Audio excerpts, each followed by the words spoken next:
મામલો બસ અહીંયા જે કબ્રસ્તાનની બાજુમાં જે એક છોકરું બાંધીને મૂકી ગયેલા એવી શંકા હતી અને ગામ લોકોએ જાણ કરી કે બેન આ રીતનું છે તો તમે આવી જાઓ.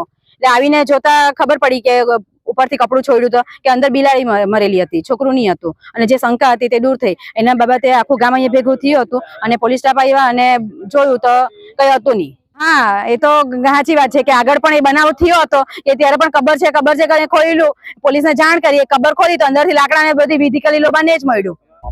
અમારા ગામના સરપંચ શ્રી પીટીબેન છે, એમને કોઈ કે જાણ કરી, કોઈ છોકરા અહીંયા ક્રિકેટનું ગ્રાઉન્ડ છે મોટું, એટલે રમવા માટે છોકરાઓ આવે, એમણે જાણ કરી કે કોઈ પોટલું બાંધેલું કોઈ બચ્ચુને નાખી ગયેલા એવું લાગતું છે.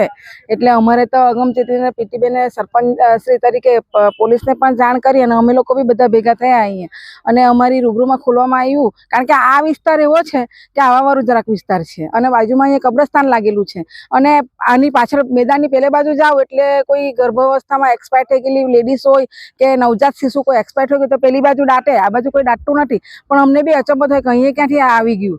પછી એક ભાઈએ ખોલ્યું અને ખોલીને અંદર જોયું તો અંદરથી કોઈ પાળેલી બિલાડી હોય, પાલતુ બિલાડી હોય એવું મને લાગ્યું અને પાલતુ બિલાડી હતું અને બીજું પણ ત્યાં છે એવું કંઈ ખબર પડી. એટલે અમે ત્યાં ગયા, અંદર કંઈ નાનું વસ્તુ હશે, ભૂણ હશે કે જેવું કંઈ બહુ નથી, એટલે કપડું જેવું દેખાયું અને પેલું કહેવત છે ને કે ખોડા ડુંગર ઉતલા નીકળા ઉંદર એવું જેવું થયું છે આ બધું.